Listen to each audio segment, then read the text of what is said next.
Hello बच्चों, आज हम कक्षा 6 की हिंदी पुस्तिका ज्ञान सागर का 20वां अध्याय का प्रश्न उत्तर करेंगे। इस पाठ का पहला प्रश्न है, बसंत आने पर जग में क्या क्या परिवर्तन दिखाई देता है। बसंत आने पर प्रकृति में चारों ओर सुंदरता छा जाती है। वृक्षों पर हरे हरे पत्ते आ जाते हैं, नए नए फूल खिल उठती हैं और पूरा वातावरण साफ और सुंदर दिखता है।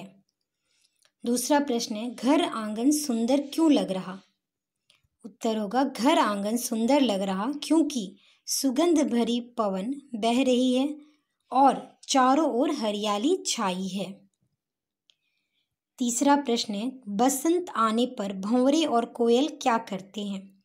तो उत्तर होगा, बसंत आने पर भंवरे और कोयल गाना गाते हैं। अगला प्रश्न है, बसंत आने पर सभी जीव कैसा अनुभव करते हैं। तो उत्तर होगा, बसंत आने पर सभी जीव सुख का अनुभव करते हैं। तो इस पाठ का प्रश्न उत्तर ये हुआ। अब अगले प्रश्न पे आते हैं, बातचीत के लिए। तो पहला प्रश्न है, बसंत को ऋतुओं का राजा क्यों कहा जाता है। उत्तर होगा, बसंत ऋतु में ना तो अधिक ठंड पड़ती है और ना ही अधिक गर्मी।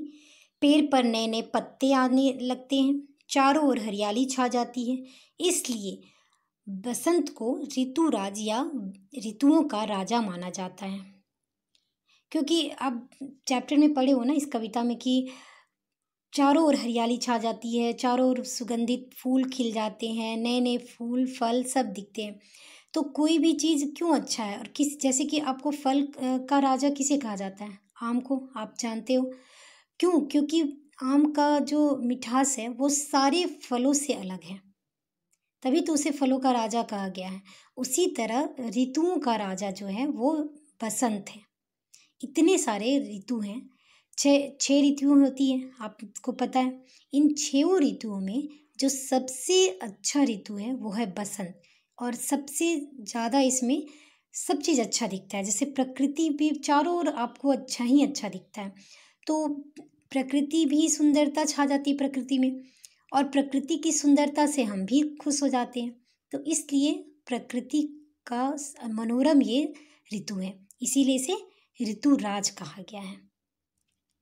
पाठ का अगला प्रश्न है, कविता में किस सुख का अंत ना होने की बात कर रहा है। कविता में कवि बसंत ऋतु में प्रकृति में फैली सुंदरता और मनमोहक खुशबू जैसे सुख का अंत ना होने की बात कर रहा है। क्योंकि आपने पाठ में पढ़ा है ना कि इतनी मनमोहक खुशबू चारों ओर सुगंधित हो जाती है कि मतलब ये अपने आप में अच्छी है। और कवि चाहता है कि ये जो मौसम है, ये जो सुहावना मौसम है, तो ये इसका कभी अंत हो ही ना।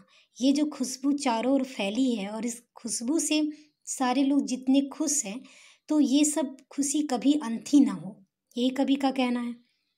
फिर अगला है, कविता में कवि किस सुख का अंत ना होने की बात कर रहा है। तो ये था आपके प्रश्न का उत्तर। अगला है, आपको कौन सी ऋतु पसंद है और क्यों। तो मुझे बसंत ऋतु पसंद है क्योंकि इसमें ना तो ज़्यादा गर्मी होती है और ना ही ज़्यादा ठंड। तो इस प्रश्न का उत्तर बच्चों आप खुद से अपनी सोच से भी लिख सकते हो। मान लो आपको दूसरा बरसात वाला पसंद है, वर्षा ऋतु पसंद है, तो आप उसे लिख सकते हो। शरद ऋतु पसंद है, आप उसे लिख सकते हो। जो ऋतु पसंद है और क्यों पसंद है वो भी आप लिख सकते हो।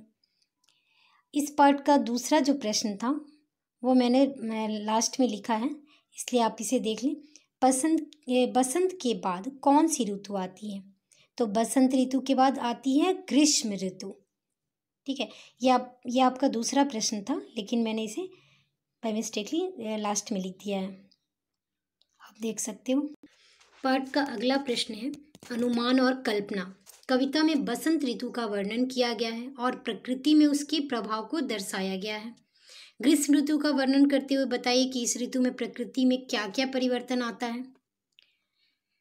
तो इस प्रश्न का उत्तर जो है आप खुद से लिख सकते हो। जैसे ग्रीष्म ऋतु पसंद है, तो ग्रीष्म ऋतु में क्या क्या चीज़ आप देखते हो और क्या क्या अच्छा बुरा सब होता है। जैसे ग्रीष्म ऋतु में आप क्या है, गर्मी तो लगती है, परेशानी भी रहती है, लेकिन उसमें अच्छा क्या होता है।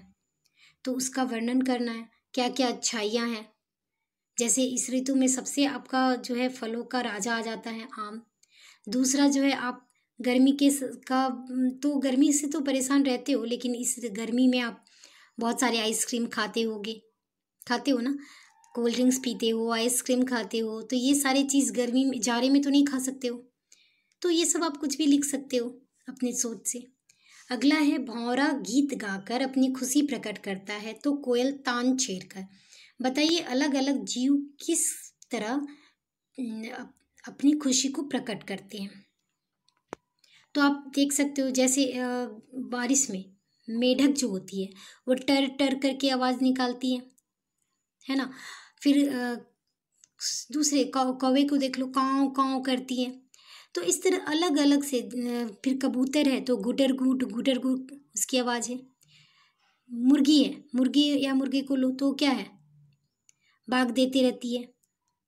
तो सभी पशु पक्षी अपनी अपनी खुशी का जो है अलग अलग तरह से प्रदर्शन करते हैं, उनकी आवाज़ अलग अलग होती है। तो इसे आप खुद से भी सोच के लिख सकते हो, जैसे आप जिस पशु पक्षियों को देखते हो उसके बारे में भी लिख सकते हो।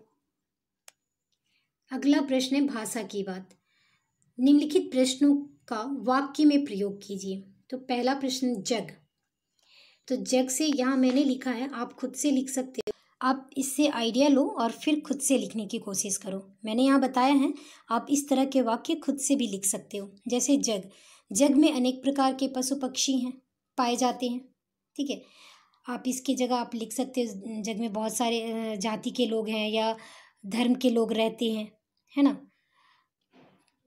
फिर है शोभा, बसंत ऋतु में प्रकृति की शोभा अद्भुत होती है। आप इसके अलावा दूसरा भी लिख सकते हो। तीसरा है सुगंध, फूलों की सुगंध से घर आंगन सुगंधित है। हरियाली, खेतों में चारों ओर हरियाली छाई है। तो ये वह वाक्य आप इस तरह से अपने से भी लिख सकते हो। पाठ का अगला प्रश्न है शब्दकोश क्रम के अनुसार लिखिए। इट मीन्स जैसे आप शब्दकोश में देखते हो ना, अल्फ़ाबेटिकल ABC इस तरह से लिखे रहते हैं, वैसे ही हिंदी में भी आपको करना है। जैसे कि आ ई, फिर क ख, इस तरह से जैसे जिस पैटर्न में आप लिखते हो, जो शब्द पहले आते हैं उसके अकॉर्डिंग आपको लिखना है। तो यहाँ मैंने लिख दिया है, जैसे ग जो है वो पहले आता है तो ग से गान। इसी तरह आप खुद से प्रोनाउंस करके देखोगे, जैसे ग, क, ख, ग, घ, घ, फिर च, छ, ज, कौन सा पहले आ रहा है, उस तरह की जो भी वर्ड है उसके अकॉर्डिंग आपको मार्किंग करनी है। ये हो गया आपका। अगला प्रश्न है जीवन मूल्य। पतझड़ आने पर पेड़ों के सारे पत्ते झड़ जाते हैं, बसंत आने पर पेड़ों पर फिर से नए पत्ते आ जाते हैं। तो इसका पहला प्रश्न है पतझड़ और बसंत जीवन की किस सच्चाई की ओर संकेत करते हैं। पतझड़ और जो बसंत है जीवन में, आप देखो कभी भी सभी के जीवन में क्या है कि कभी बहुत बुरा समय भी आता है, और तो फिर क्या है, बुरा समय हमेशा के लिए थोड़ी रहता है, फिर तो अच्छा समय आएगा ही। जैसे आप डेली में देखो, जैसे सुबह होती है, दिन है, फिर शाम रात होती है। रात ऐसा थोड़ी है कि रात आपको पूरे हमेशा के लिए रात हो गया, नहीं ना, फिर अगला दिन सुबह होता है। तो इस तरह जीवन में बहुत सारी ऐसी चीज़ें हैं जो कि परिवर्तित होती है। आप खुद के लाइफ से भी देख सकते हो कि बहुत बार आप किसी दिन आप बहुत खुश रहोगे, बहुत आपको एंटरटेनमेंट होगा, खुश होगे, बहुत मज़ा आएगा, लेकिन किसी दिन क्या है, बहुत आप सैड फील करोगे। तो ये सारी चीज़ें हैं। अगला है ऋतुओं के चक्र को बनाए रखने के लिए हमें क्या करना चाहिए। ऋतुओं के चक्र को बनाए रखने के लिए हमें प्रकृति को, पर्यावरण को, सभी को सुरक्षित रखना पड़ेगा। और इसके लिए क्या करना होगा, हमें प्रकृति पे ध्यान रखना होगा और उसका सुरक्षा करना होगा, तभी हम लोग कर सकते हैं, तभी तो ये ऋतु चेंज होगी ना। यदि आप पेड़ पौधे लगाओगे तो इससे क्या होगा, बारिश होगी। तो इस तरह से धीरे धीरे मौसम चेंज होता है तो फिर ऋतु भी बदलता है। अगला प्रश्न है नीचे उस ऋतु का नाम लिखिए जिसमें सबसे कम तापमान है। तो शीत ऋतु यानी जाड़े का दिन। सबसे अधिक तापमान हो तो वो है ग्रीष्म ऋतु। अगला है बसंत ऋतु ऋतु में आने वाले किन्हीं 2 त्योहारों के नाम लिखिए। तो बसंत ऋतु में क्या है, बसंत पंचमी, जिसको हम लोग सरस्वती पूजा के रूप में मनाते हैं। फिर शिवरात्रि आती है, फिर होली आती है। ये सारे जो फेस्टिवल हैं, त्यौहार जो हैं, ये बसंत ऋतु के टाइम में ही आती है। तो बच्चों, इस पाठ के प्रश्नोत्तर सारे समाप्त हुए। अगर आपको ये वीडियो अच्छा लगा तो लाइक करें, शेयर करें और सब्सक्राइब ज़रूर करें। धन्यवाद।